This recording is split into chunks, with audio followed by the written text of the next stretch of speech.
क्या मुझे कोरोना की वैक्सीन लगाने की जरूरत है या नहीं? भाई कई लोग ऐसा बोलेंगे ना, है 3-4 महीने की तो बात है, 3-4 महीने में सब ठीक हो जाएगा, मैं तो घर पे ही रह लूंगा, मैं तो अपने आप को बंदिशों में रख लूंगा, चलो मैं बाहर निकलूंगा तो 2-2 मास्क लगा लूंगा।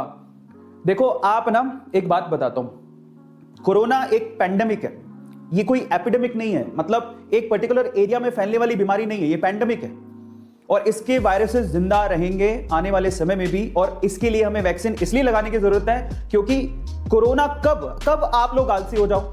सपोज करो कि एक बुरा दिन आया, आपने मास्क नहीं पहना, गलती से आपने वहां पर हाथ लगा लिया जहां पर कोरोना वायरस था और आप इंफेक्टेड हो गए, और फिर अगर आपकी बॉडी में वैक्सीन नहीं है तो एंटीबॉडी बनेगी नहीं और आप लोग कोरोना से अपनी जान खो सकते हो। तो इसका मतलब क्या हुआ?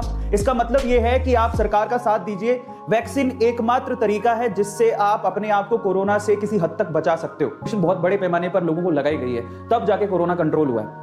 इनफैक्ट अभी तो कोई केसेस भी नहीं है। और बहुत सारी दुनिया के बाकी देशों में भी घूम लोगे तो बहुत सारे ऐसे देश हैं जिन्होंने वैक्सीनेशन से कंट्रोल किया है। इजराइल वैक्सीनेशन से कंट्रोल किया, रशिया वैक्सीनेशन से कंट्रोल किया, यूएस वैक्सीनेशन से कंट्रोल किया जितना भी किया है, इंग्लैंड वैक्सीनेशन से कंट्रोल किया जितना भी किया है। आप समझिए जितने भी डेवलप्ड कंट्रीज हैं उन्होंने वैक्सीनेशन, चाइना खुद जहां से ये वायरस आया था उसने भी वैक्सीनेशन से ही कंट्रोल किया है।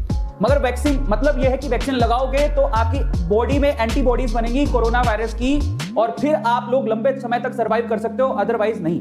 अब इसमें सवाल बहुत सारे उठते हैं, बहुत दिमाग में सवाल आते हैं। फंडामेंटली एक सबसे बड़ा दिमाग में सवाल क्या आता है पता है? हिंदुस्तान किसी और चीज से मरे नहीं मरे, अफवाहों से जरूर मरेगा। और जब वैक्सीन की बारी आई कि इंडियन गवर्नमेंट ने वैक्सीन लगाने का प्रोग्राम तैयार किया है तो यहां पर अफवाहें उड़ने लगी, वैक्सीन से मौत हो रही है, वैक्सीन से साइड इफेक्ट हो रहे हैं, वैक्सीन से ये हो रहा है, वो हो रहा है, फला हो रहा है, ढिमका हो रहा है ना। जब आपको वैक्सीन लगेगी तो वैक्सीन आपकी बॉडी में जाएगी, ठीक है, और वो इंफॉर्मेशन देगी आपके रेड ब्लड सेल्स को, जो अभी थोड़ी व्हाइट ब्लड सेल्स को जो थोड़ी देर पहले थी, और फिर वो एंटीबॉडीज बनाएगा और वो कोरोना वायरस को खत्म कर देगा। ये कुछ इस तरह से काम करता है। ध्यान से देखिएगा, शुरू से इस जिफ को ध्यान से देखिए। आपने वैक्सीन लगवाई, ये ब्लड सेल्स हैं, ठीक है, इन्हीं ब्लड सेल्स को इंफॉर्मेशन मिलेगी और ये एंटीबॉडीज बनाएंगी और यही एंटीबॉडीज जो है वो कोरोना वायरस को खत्म करेंगी। इस तरह से काम करती हैं।